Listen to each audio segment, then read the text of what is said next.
If you hear the term survivalist and it conjures images of militants and conspiracy theorists residing on the fringes and on compounds armed to the teeth, well, it's time to reset your doomsday clock. A worldwide community of preppers, those who stockpile goods and skill up for extreme catastrophes, is girding less for the end of days than for a disaster that calls for taking cover. A climate emergency, civil unrest, the possibility of a dirty bomb, to say nothing of a global pandemic that suddenly shuts down the world. It was COVID that turned abstract apocalyptic scenarios into a reality. Modern preppers come at it from all angles and for all kinds of reasons. We went high and low talking to a few of the millions of Americans who have joined the movement. We're literally going over the edge of the mountain right now. Bradley Garrett led our crew down a narrow trail near his home in Big Bear Lake, California. When I moved here, one of my first off-road adventures was to figure out how to get off this mountain without using the highway. And that's what we're doing right now. Where are we going? 10 miles an hour? 9. A former university professor, Garrett wrote a book 2 years ago about prepping, then became a convert himself. Our country doesn't have the infrastructure anymore to be able to deal with emergencies in a meaningful way. Behind the wheel of his hybrid 4x4, he off-roads not for kicks, Oh, man. but to practice what preppers call bugging out, getting out of Dodge in the event of disaster, steering clear of the masses. We'll take these roads and make sure that, they're not washed out and we can still use them. Yeah, just give it a dry run. Give it a dry run, Test running an escape route to the Mojave Desert sounds like overkill, until it doesn't. Consider this. Days before our interview with Garrett, a wildfire forced him to put his bug-out plan into action. And it climbed the ridge. I mean, literally right behind us. Literally to right here. My neighbor came and knocked on my door, and he said, I think it's time to evacuate. There were helicopters pulling water from the lake and dumping it on the fire, and we decided to go. So we packed up the dogs and the guinea pigs, and we were out the door. How long did it take you to pack? 30 minutes. That fire is a couple miles from our cabin. The wildfire burned more than 1,000 acres, but didn't reach Garrett's cabin. We're packing up to leave. Still, he used the close call to assess his readiness. How do you think you did? Pretty well. We fell down on documents, birth certificates, credit cards. They were all over the house. I had stuff in filing cabinets. It was a mess. I want to get it down to 15. 15 minutes. 15 minutes out the door. Getting the dogs out is no problem. The guinea pigs are a little harder to wrangle. The act of gathering up animals in a natural disaster recalls the original prepper. Noah, of course, loaded them into an ark. But in 2022 AD, preppers still confront catastrophes of biblical proportions, as varied as they are frequent. In the last few months alone, Hurricane Ian showed us the wrath of nature, while Vladimir Putin showed us the wrath of man, issuing a warning he might use nuclear weapons. If and when disaster strikes, FEMA, the overburdened federal agency charged with leading the responses, has warned Americans they should be ready to go it alone for several days. Jon Wertheim is prepared to go it alone for 2 years.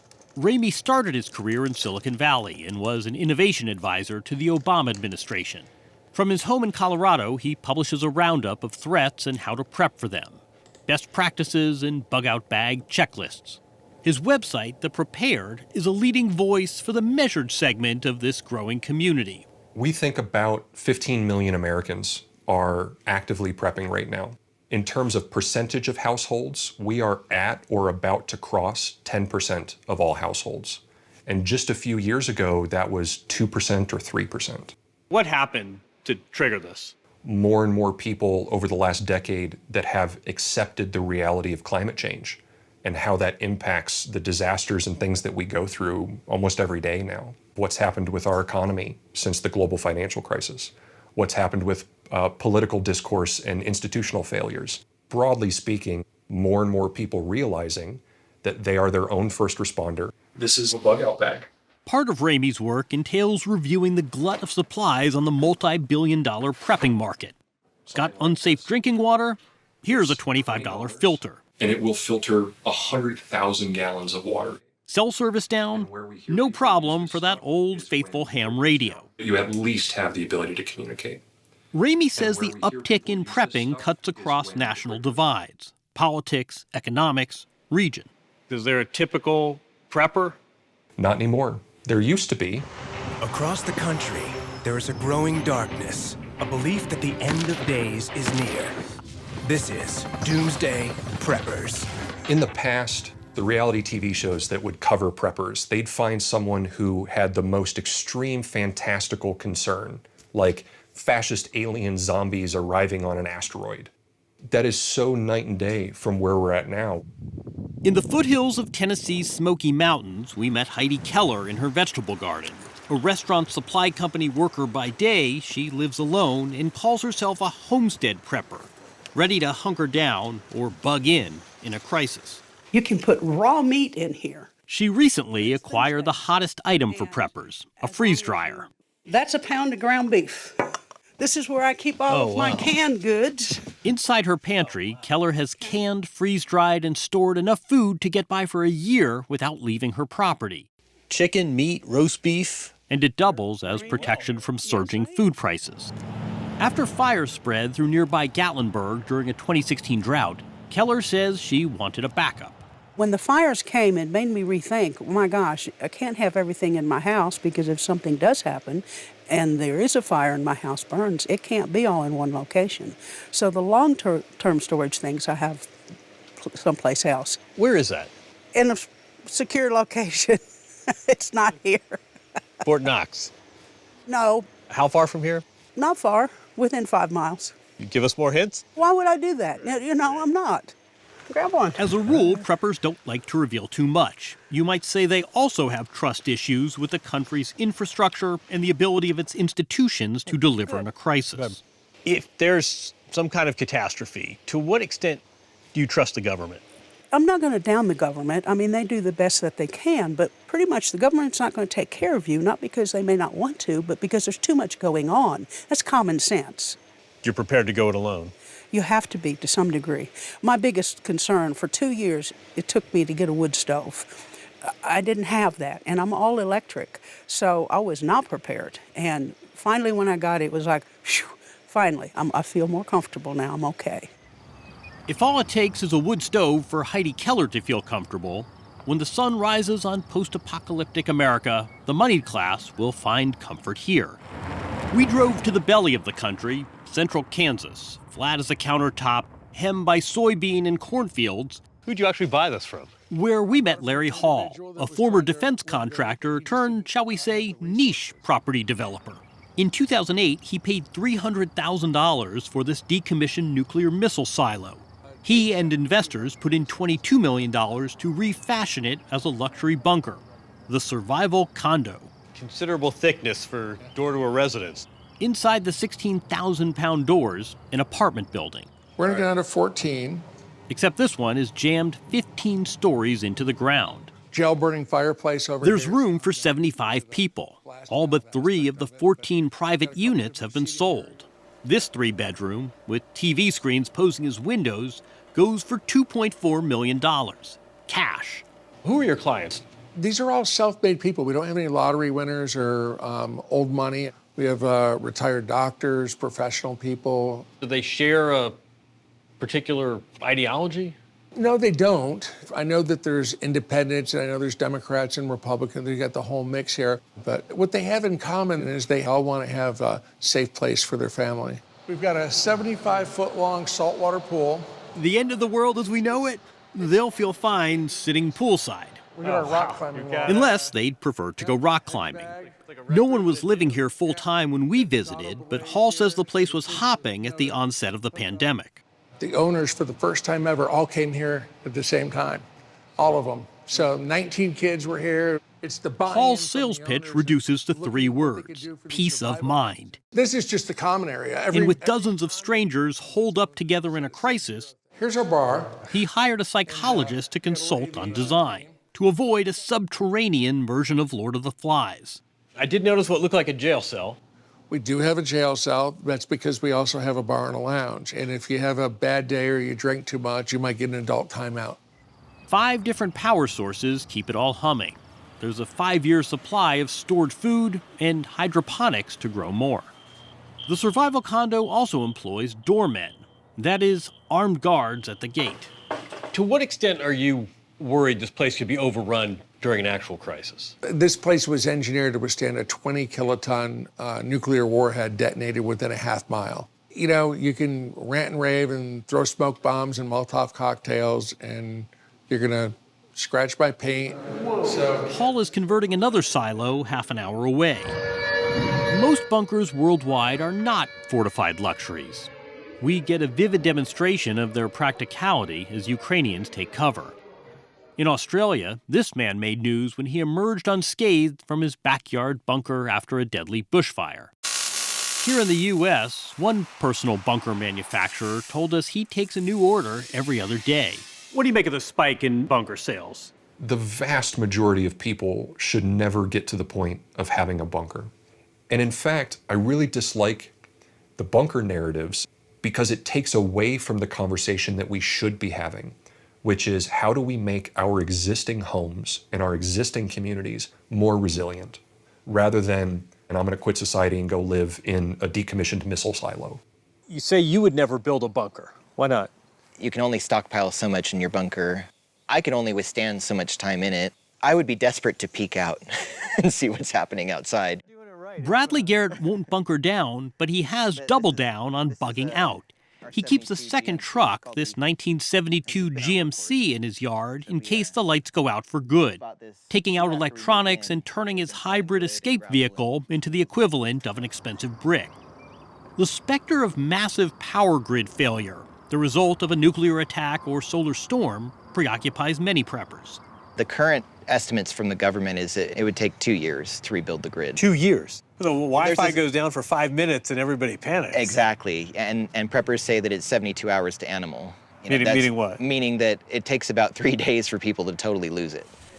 Preppers call this the SHTF scenario, the proverbial S hitting the fan, a breakdown of social norms. John Ramey says, don't panic, just get prepping. If you have 2 weeks worth of food and water in your home, a radio, some basic supplies, that alone, that little bit of effort and cost, covers you for the vast majority of scenarios. That's that minimum threshold that everyone should aspire to. As more Americans stock up, bracing for the worst while still intent on surviving it, we may be approaching the day when prepper isn't a loaded word. Until then... Is there a preferred term now? The one that I prefer that's popping up is doomer optimist. Sounds like an oxymoron. This is someone that recognizes that disaster is inevitable, but they're optimistic that they're going to be able to make their way through them. They'll concede the catastrophe, but they'll be okay. Yeah. You have to live with hope. You know, if you don't have hope about the future, there's no point in preparing for it.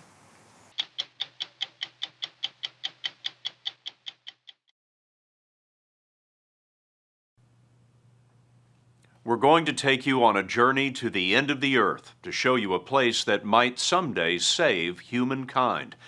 It's a bank built to last 10,000 years, but it's not money or gold that's on deposit. Currencies rise and fall with civilizations. We were there last month when the world's most important assets were made safe from climate change and nuclear war, locked deep inside the Doomsday Vault. Head toward the top of the planet, over the freezing Arctic Ocean, and you'll find a collection of ice-covered islands called Svalbard, Norwegian for cold coast. They're due north of Europe, administered by Norway, and among the last bits of land before the North Pole. Down on the water is the northernmost town in the world, Longyearbyen, with about 2,000 people. But polar bears outnumber the people, and reindeer outnumber everything.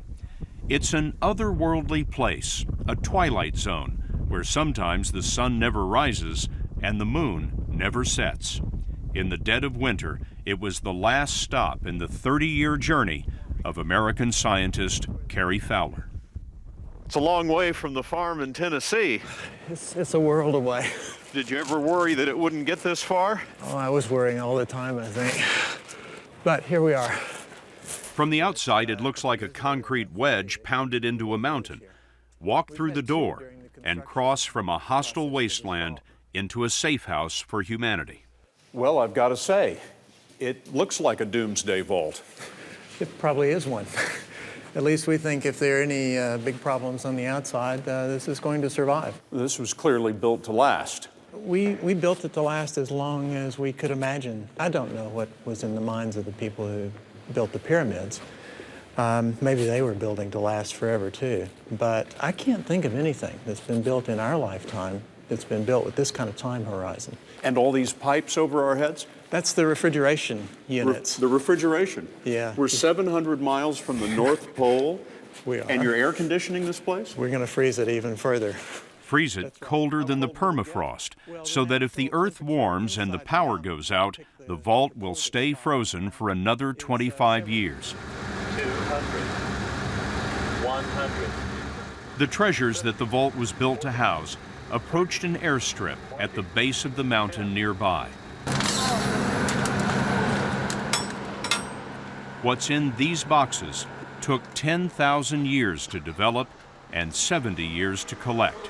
Now, they were loaded for the last mile to Fowler's frozen Fort Knox.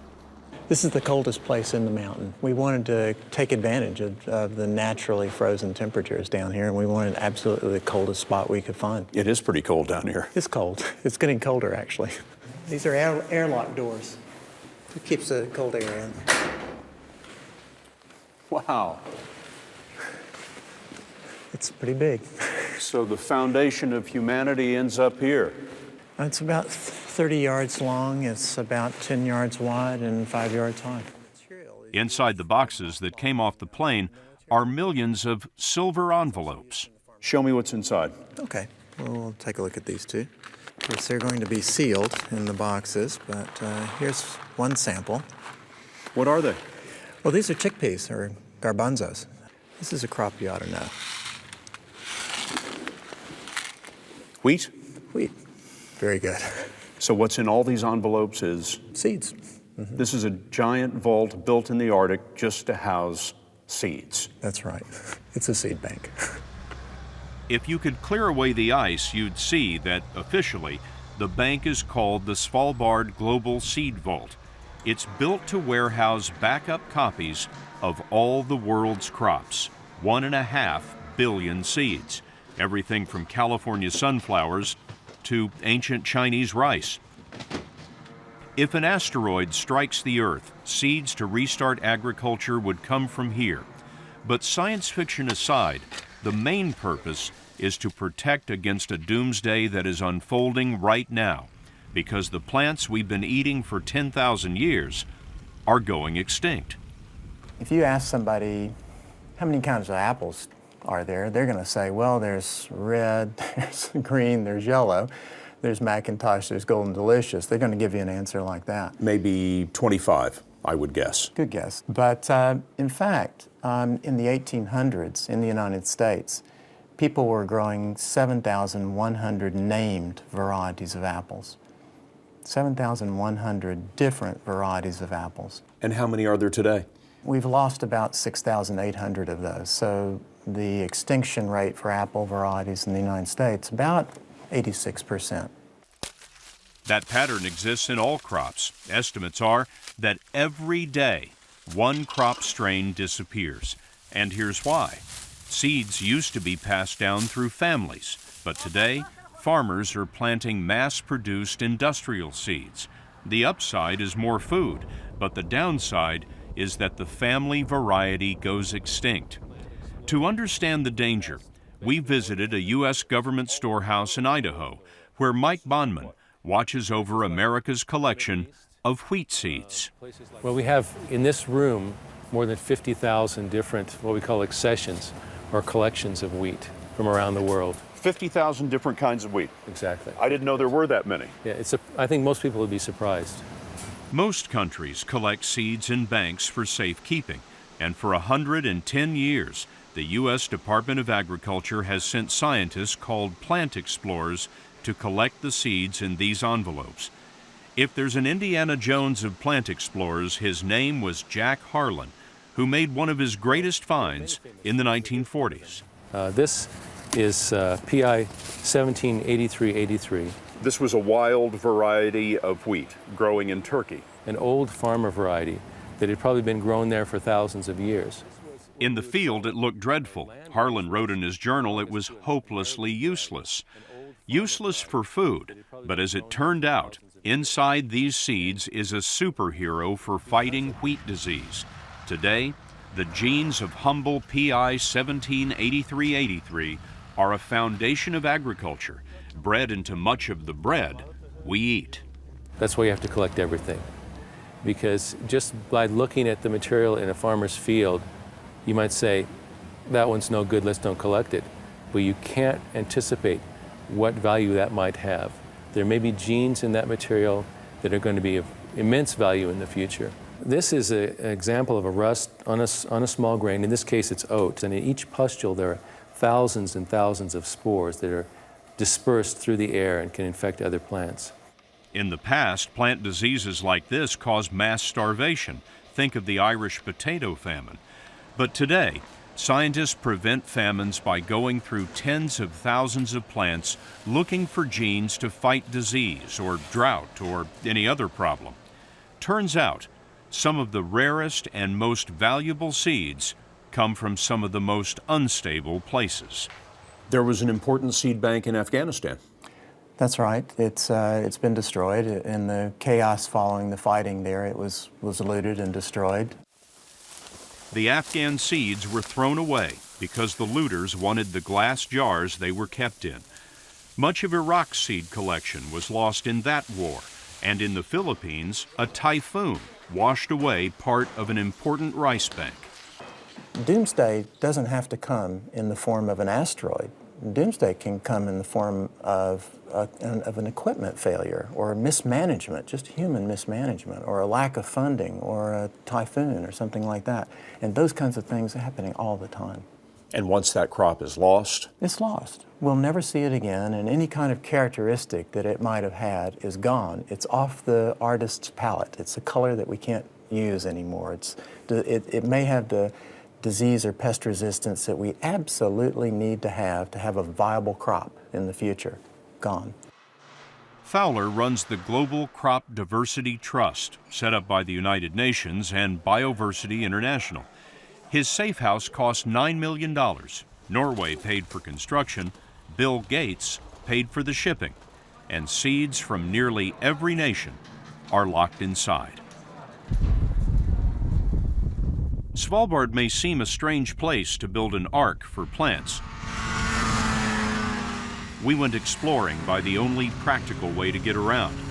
The islands are a white desert, barren, and chilled to 30 below zero. We're just above 78 degrees north latitude, and the North Pole is just off this way, about 700 miles. This is about all the light that you get during this time of year. The sun never comes up over the horizon in the wintertime. It's ironic that the world's agricultural heritage is being stored in a place with no agriculture at all. They don't even have trees on Svalbard. But these mountains are just the place to save the resources of life itself, remote from nuclear war, from storms, and rising seas. These resources stand between us and catastrophic starvation on a scale we cannot imagine. And we now have, I think, kind of a perfect storm hitting agriculture. That perfect storm is crop extinction, population growth, and global warming. At the University of Washington, Professor David Battisti has calculated that in 100 years, farmers will face temperatures unlike any in human history, temperatures more like millions of years ago. What were conditions like then? Well, let me describe it this way. You have crocodiles in Ellesmere Island, which is in the edge of the Arctic. You have palm trees in Wyoming. And so Battisti's data come from the Nobel Prize-winning climate research of the UN. His work is funded by the National Science Foundation. Battisti projects that the droughts of the past will pale in comparison to what he believes is coming.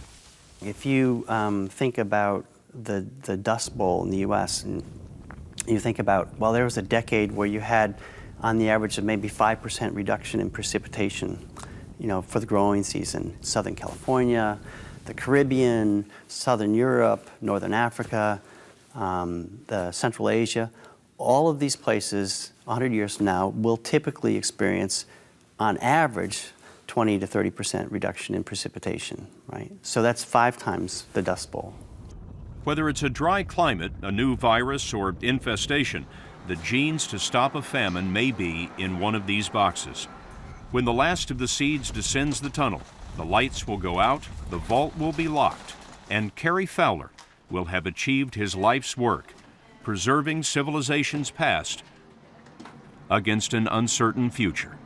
If worse comes to worse, this does save the world, but it also has a more mundane feature to it, which is it helps us every day in feeding people.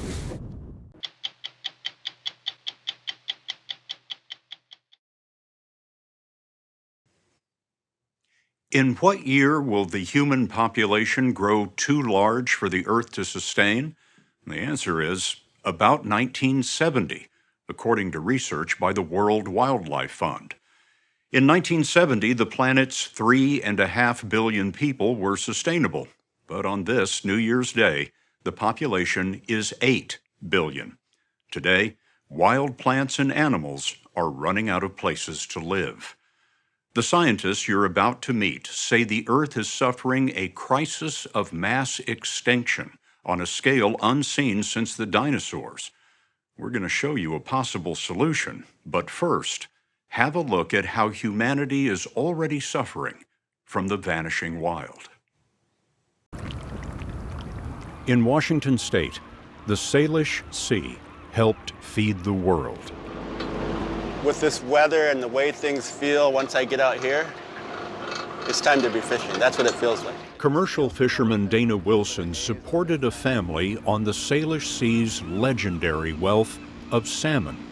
He remembers propellers churning the water off Blaine, Washington, and cranes straining for the state's $200 million annual catch. That used to be a buying station.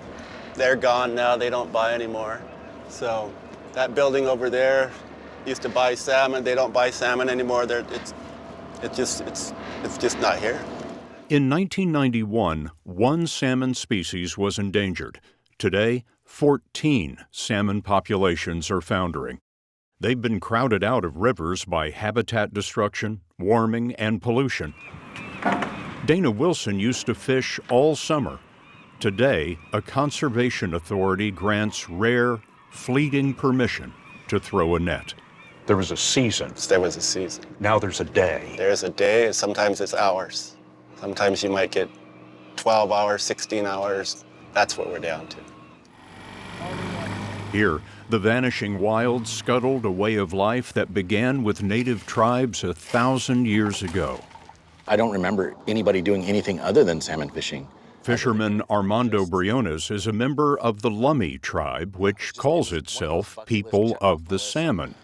He didn't imagine the rich harvest would end with his 5 fishing boats. All of a sudden you're trying to figure out, well, how am I going to make that paycheck for my family? Well, for me it was like, well, I have a backup for a backup for a backup for a backup. Briones' backups include his new food truck, switching to crab fishing, and consulting on cannabis farms. His scramble to adapt is being repeated around the world. A World Wildlife Fund study says that in the past 50 years, the abundance of global wildlife has collapsed 69%, mostly for the same reason. Too many people, too much consumption, and growth mania. At the age of 90, biologist Paul Ehrlich may have lived long enough to see some of his dire prophecies come true. You seem to be saying that humanity is not sustainable. No, humanity is not sustainable. To maintain our lifestyle, yours and mine, basically, for the entire planet, you'd need 5 more Earths. Not clear where they're going to come from. Just in terms of the resources that would be required. Resources that would be required, the systems that support our lives, which of course are the biodiversity that we're wiping out. Humanity is very busily sitting on a limb that we're sawing off. In 1968, Ehrlich, a biology professor at Stanford, became a doomsday celebrity with a bestseller forecasting the collapse of nature. When the population bomb came out, you were described as an alarmist. I was alarmed. I am still alarmed. All of my colleagues are alarmed.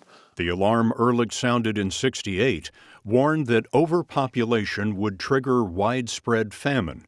He was wrong about that. The Green Revolution fed the world. But he also wrote in '68 that heat from greenhouse gases would melt polar ice, and humanity would overwhelm the wild. Today, humans have taken over 70% of the planet's land and 70% of the fresh water. The rate of extinction is extraordinarily high now and getting higher all the time.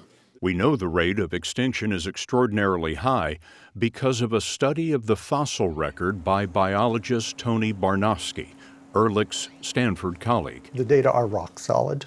I don't think you'll find a scientist that will say we're not in an extinction crisis. Barnofsky's research suggests today's rate of extinction is up to 100 times faster than is typical in the nearly 4 billion year history of life.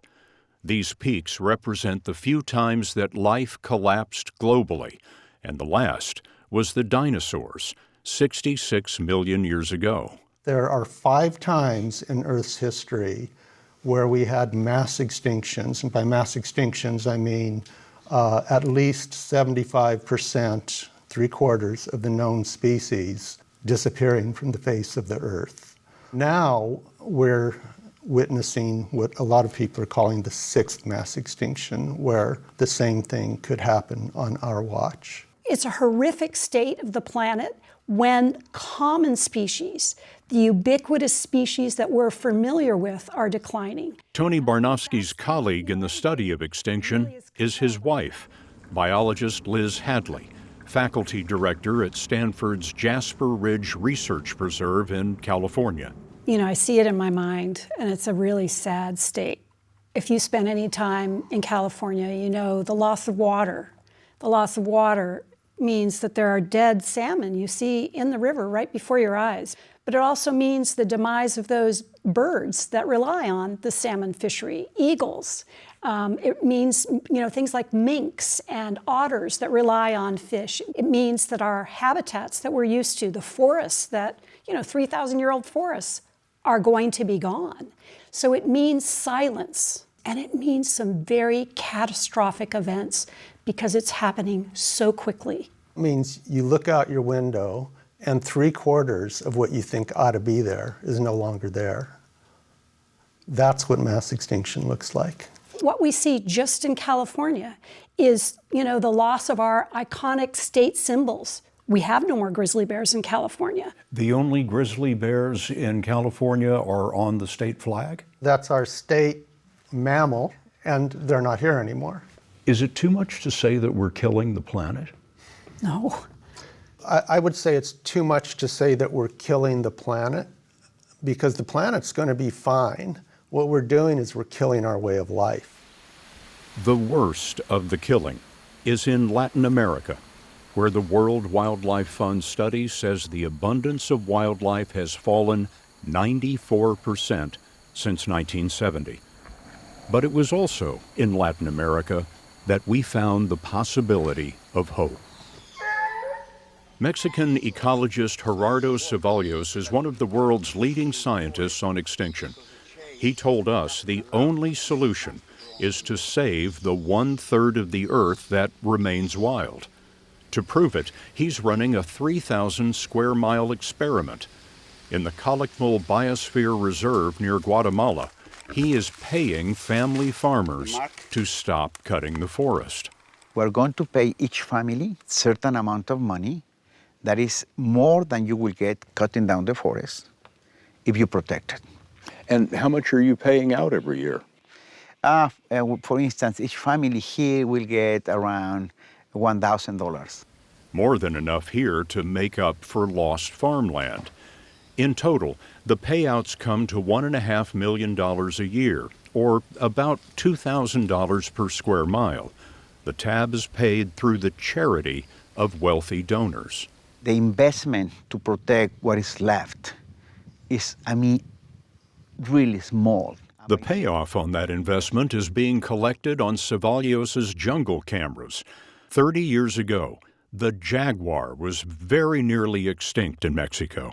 Now Cevallos says they've rebounded to about 600 in the reserve. There are other places where there are reserves around the world where they've been able to increase the populations of certain species. But I wonder, are all these little success stories enough to prevent mass extinction? All the big success that we have in protecting forests and recovering animals like tigers in India, jaguars in Mexico, elephants in Botswana, and so on, are incredible, amazing successes. But there are like grains of sand in a beach. And to really make a big impact, we need to scale up this 10,000 times. So they are important because they give us hope, but they are completely insufficient to cope with climate change. So what would the world have to do? What we would have to do is to really understand that the climate change and species extinction is a threat to humanity, and then put all the machinery of society, political, economic, and social, towards finding solutions to the problems. Finding solutions to the problems was the goal 2 weeks ago at the UN Biodiversity Conference, where nations agreed to conservation targets. But at the same meeting in 2010, those nations agreed to limit the destruction of the Earth by 2020, and not one of those goals was met. This despite thousands of studies, including the continuing research of Stanford biologist Paul Ehrlich. You know that there is no political will to do any of the things that you're recommending. I know there's no political will to do any of the things that I'm concerned with, which is exactly why I and the vast majority of my colleagues think we've had it, that the next few decades will be the end of the kind of civilization we're used to. In the 50 years since Ehrlich's population bomb, humanity's feasting on resources has tripled. We're already consuming 175% of what the Earth can regenerate. And consider, half of humanity, about 4 billion, live on less than $10 a day. They aspire to cars, air conditioning, and a rich diet. But they won't be fed by the fishermen of Washington's Salish Sea, including Armando Briones. The tribe has been fishing salmon here for hundreds of years. Yeah. And your generation is seeing the end of that. It's getting harder and harder. I hate to say it, I don't want to say it's the end of it. Why do you feel so emotionally attached to this? It's everything we know. I'm fortunate enough to know where I know a lot of different things. I've done a lot of different things in my life. I've gotten good at evolving and changing. But not everybody here is built like that. And to some of us, this is what they know. This is all they know. The 5 mass extinctions of the ancient past were caused by natural calamities, volcanoes, and an asteroid. Today, if the science is right, humanity may have to survive a 6th mass extinction in a world of its own making.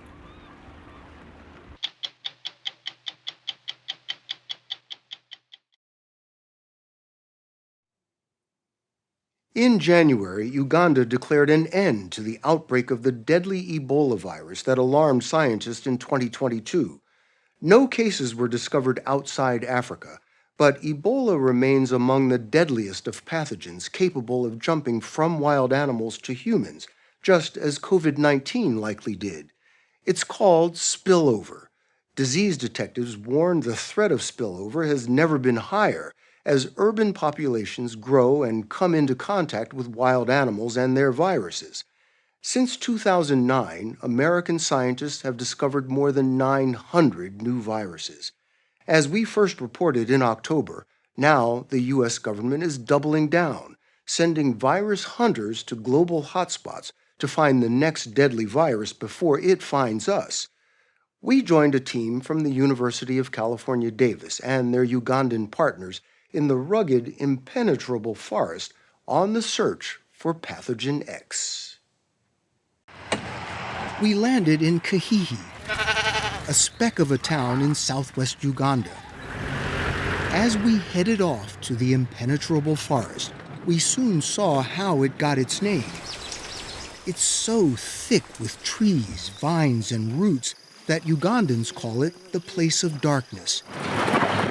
As our 4x4s bumped and swerved along deeply rutted tracks, we passed tea farmers, loggers, villagers, all living on the edge of the forest where the risk of infectious disease spilling over from animals is highest. Wildlife epidemiologist Christine Johnson handicapped the stakes. How would you rate the odds of another pandemic? I would say another pandemic is guaranteed. Guaranteed. It's not a matter of if but when. That's why we're so committed to preparation. Let's go. Johnson leads the UC Davis team and has been hunting viruses around the globe for decades. We were headed to an abandoned mine shaft to look for bats. Johnson told us bats are prime suspects for spillover. They harbor more viruses lethal to humans than any other mammal. New bat species and new viruses are still being discovered.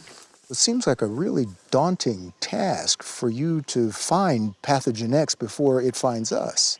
It's definitely achievable, but it is does achievable. Absolutely. It's all here right now, right? It's not like we're exploring outer space. All of these viruses and all of the wildlife are right here on our planet. The bats would start flying at dusk. We waited as the UC Davis team and their Ugandan partners hung a fine mesh net across the entrance of the cave. We wore masks and goggles to protect ourselves against any early risers. Bernard Sebede, one of Uganda's top wildlife vets, told us this area used to be all forest. Now, villagers had planted a cornfield right up to the mouth of the bat cave, increasing the risk of spillover. As if on cue, we watched women carrying water cut through the cornfield, while school children ran home. The transfer between bats and humans, it's much more likely when you've got people living so close. Exactly. The population has grown, people have moved into areas they never occupied before. That shrinkage of the buffer, the habitat between people and wildlife has become so narrow, so that increases the contact. We're talking about people who are now living close, right on the edge exactly. of the impenetrable forest. Exactly. Governments cannot stop people from moving in some of these areas because they have nowhere else to go. Bats are known to carry coronaviruses, the same virus family that spawned COVID-19, as well as lethal Ebola viruses. Make sure there's food. So we had to dress head to toe in protective gear. Once the hazmat suit was on, we added 2 sets of gloves, a mask, and a face shield to guard against flying guano and other toxins. Once we begin, I must assume everything is contaminated. Exactly. The impenetrable forest was soon pitch black, and we had only the light from our headlamps to guide us. Soon, they'd trapped a large Egyptian fruit bat. Wildlife vet Bernard Sebede gently disentangled it and put it in a fabric sack. We followed him back to the makeshift lab, glowing in the dark. The bat sacks quivered in the ghostly light. It felt like we were on the set of a sci-fi movie. Oh, he's a big guy. Yeah. Up close, the bats did little to dispel their fearsome reputations. We watched as the fruit bat grew agitated, trying to escape.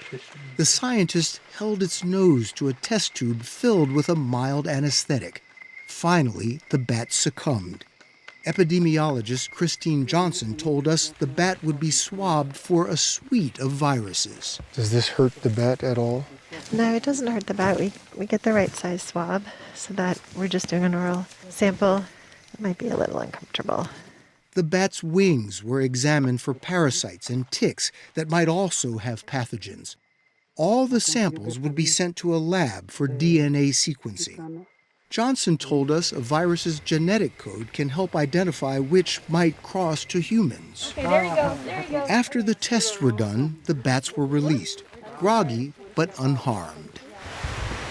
The next day, we joined Tierra Smiley Evans, a UC Davis epidemiologist and wildlife vet. We were looking for monkeys and baboons. Like bats, primates carry many viruses that have leapt to people. Smiley Evans told us catching an outbreak early at the point of spillover is vital to containing it. It sounds like there's no shortage of viruses that can infect humans that come out of the forest. There are probably more pathogens that we don't know about than ones that we do know about. We need to gather more information and more intelligence about what may be out there and able to spill over before it does. So they come right down to the hospital? Yeah, in the back, it butts up right against the forest. We met her at the Bwindi Community Hospital on the edge of the forest. It's really something. It's so close, we saw baboons casually strolling on the hospital grounds, sometimes getting into patients' rooms.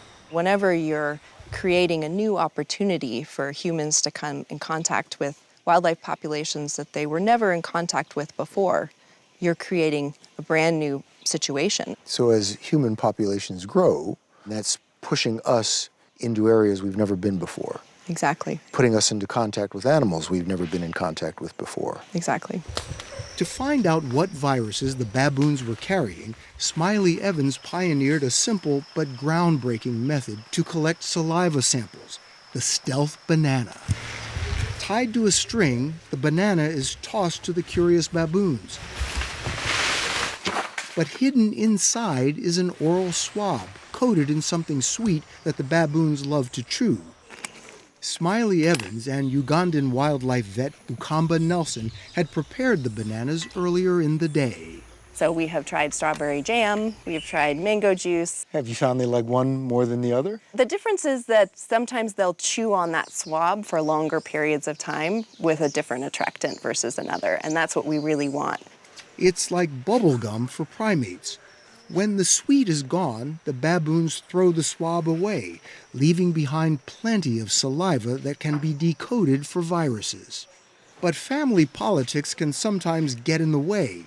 Meet the big daddy of this troop. He wasn't about to let anyone else get even a mouthful. Mom hauled the babies out of the way until finally the coast was clear. By then, all that was left were soggy leftovers. Wildlife vet Bukamba Nielsen told us it was worth the wait. It was rare to see babies venture this close. So you got saliva samples from the babies yesterday? Yeah. That's unusual? It's very unusual. So what do you get from the babies that you don't get from the adults? You never know. I might find a particular disease in this age bracket which might not be found in the juvenile or the females, sex, age, all that plays a lot in disease intelligence. Disease intelligence that also includes training villagers to be on the lookout for any unusual fevers or flu-like symptoms. Scientists can then match human illnesses to the animal viruses they've found in the same area.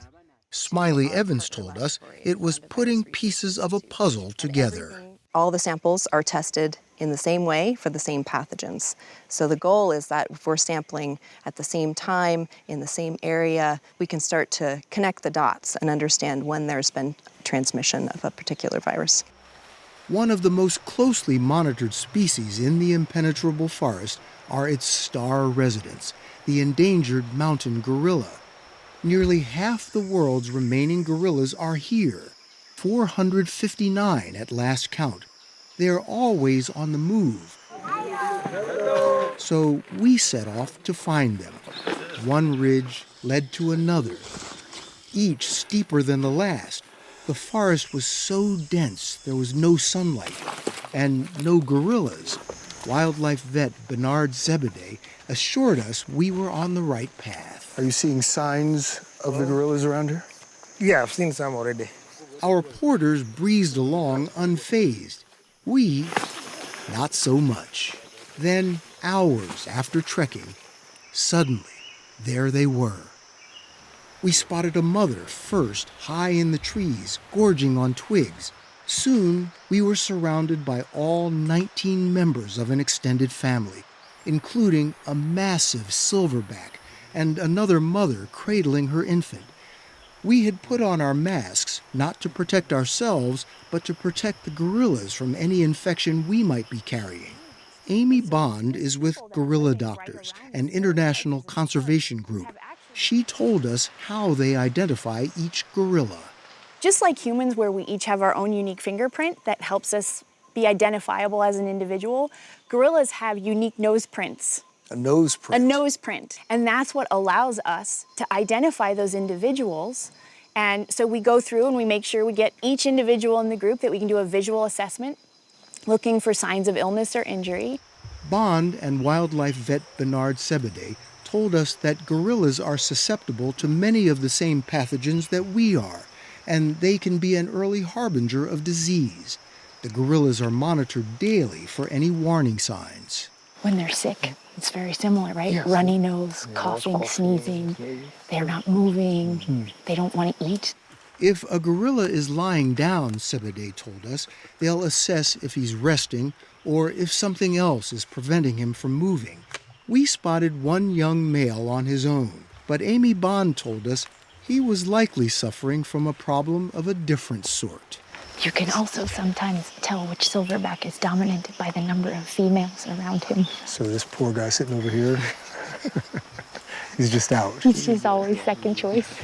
Aside from a case of wounded male pride, Gorilla Doctors Amy Bond told us this family appeared to be thriving. But their future isn't guaranteed, and if theirs isn't, neither is ours. Bond told us as spillover threats grow, it's impossible to separate human health from the health of the natural world. As UC Davis scientists continue their work, the search for Pathogen X is a search for what threatens the animals of the impenetrable forest as much as it threatens us.